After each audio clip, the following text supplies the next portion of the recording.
time once again, and this time we'll have a super easy kare-kare. Alright, so let's start with the ingredients that we have. Of course, we have I'm using pata. Yung iba gumagamit dito ng beef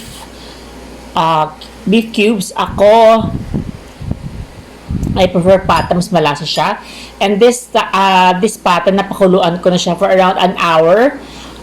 And then may konting laurel lang at saka salt, alright? And then for the basic gisa, Pinoy gisa, we have the garlic, onion, and we also have crushed peanuts, alright? And then we have Anato Oil, peanut butter. This is the usual peanut butter na Pinoy loves, yung tatak na yun. Kilala niyo yun. Starts with the letter L. Alright, and then you have salt and pepper. Oh, by the way guys, marami nagtatanong kung saan ko nakuha yung salt and pepper shaker ko. This one, medyo cute talaga siya. Sa Lazada, I'll try to look for the link and then ipopost ko sa next video ko. Alright? And for the other vegetables, we also have talong or eggplant. We have here, ano nga ba tawag dito? Pechay, sorry. Halata hindi kumakain ng gulay. Pechay, and we have sitaw, right? So those are the ingredients. Of course, we'll be using oil and water, right? So let's start cooking. Alright? Alright, so let's start cooking. Again, wala pa palang apoy. Alright, so let's start cooking mga ka-kitchen. Alright, so this is Anato Oil. Okay. And then use na mga, that's around 4 tablespoons. Again, we're using this kasi kailangan natin ng color para sa kare-kare. Okay? Kasi ayoko yung kare-kare na parang color, anong color? Yung parang color peanut butter. Yung parang ganito. Yan. So, I don't know what color is that. Light brown. I want yung medyo reddish pink. And then we put garlic.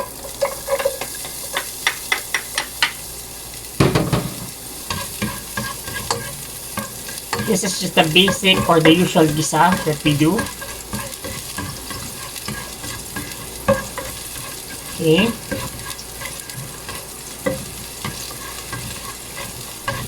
Around mga ano lang to, 30 seconds. It should be good na for you to put the garlic. And then the garlic.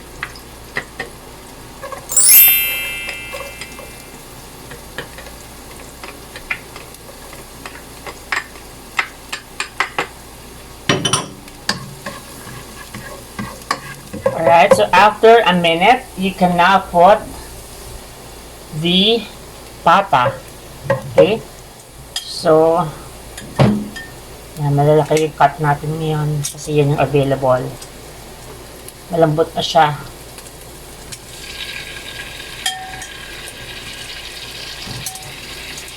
Medyo frozen na siya kasi galing siyang ref.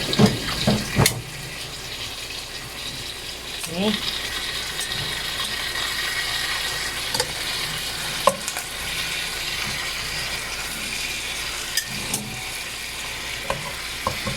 There you go. And then you just let it rest there para ma-mix yung mga aromatics nyo sa pata. And then slowly makikita nyo yung pata nyo, it's turning a bit like that color. That's fine. Kasi mahawal lang sa kanya yung Anato Oil. And that's what you need para malaman nyo na nakakoat nyo na properly ng sauce ng sauté nyo yung pata. Okay? And then guys, yung pinagpakuluan nyo ng pata, yung broth nyo, it's important na hindi nyo siya itapon. Kasi we will be adding that sa ating pata. Kasi sobrang malasa yon. Andun yung lasa ng pata nyo. Then you just mix this. Okay. Huwag na kayo masyadong maglagay ng asin. Kasi nga, ang pepper lang to. Kasi nga, ang kare-kare is always partnered with or paired with bagoong. So, if you're achieving na perfect yung lasa ng kare-kare nyo na maalat na, and then you add bagoong pa, sobrang alat na siya. So, it's best na malasa lang yung kare-kare nyo ng sauce, but not salty. Okay? And this time around, we add siguro mga 2 cups ng broth. Okay?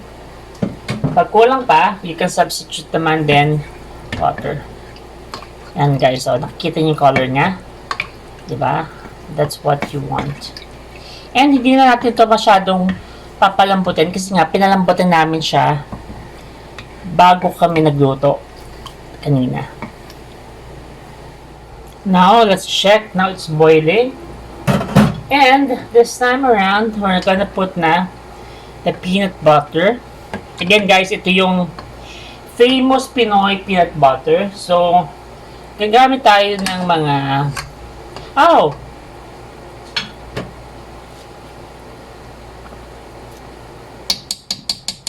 apat na scoop teaspoon, okay? Yun lang muna kasi you don't want it naman tasting like peanut butter all throughout. Alright, so after mixing the peanut butter well, this is the consistency and color that you have. Okay. There it's a bit orangey. And then mix well until it boils. And then I also put a bit of crushed peanuts para may peanut taste siya, para sa sauce nyo medyo may crunch, okay, may texture.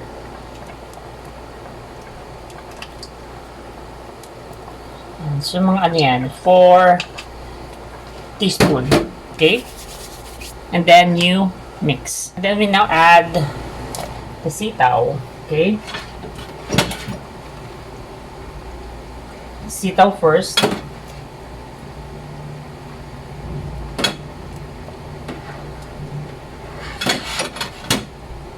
Then mix.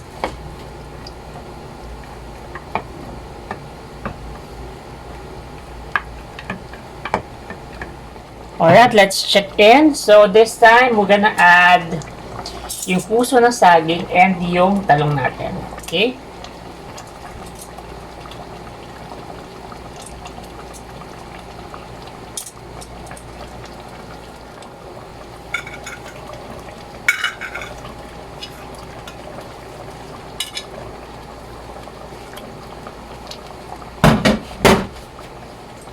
Guys, don't forget nga pala na yung puso ng saging ibabad sa water.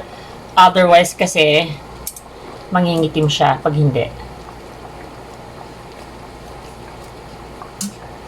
Ang dami ng pala puso ng saging to. Baka natin nilagay-lagay. Hindi ko siguro lalagay lahat. Ang dami.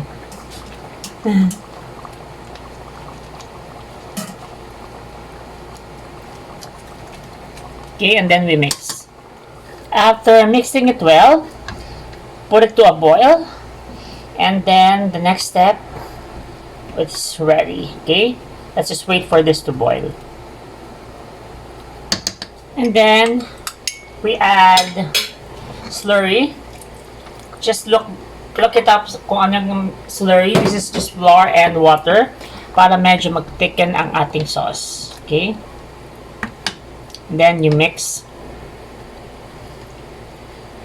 Yan, luto na yung gulay natin. This is just probably a minute. or 2. Then final taste. Then lastly, we add the Pechay and then close it. Last simmer, then we're gonna do plating. Alright, now it's cooked. So we'll just do plating. Okay. Wow, ang yum. There, this is how it looks like. Nakakatulo ng laway. Marami na akong... And of course, this is perfect sa pairing ng bagoong. Diba?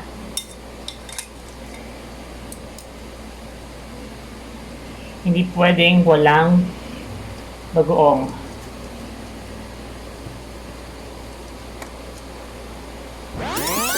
Okay, and we put sauce.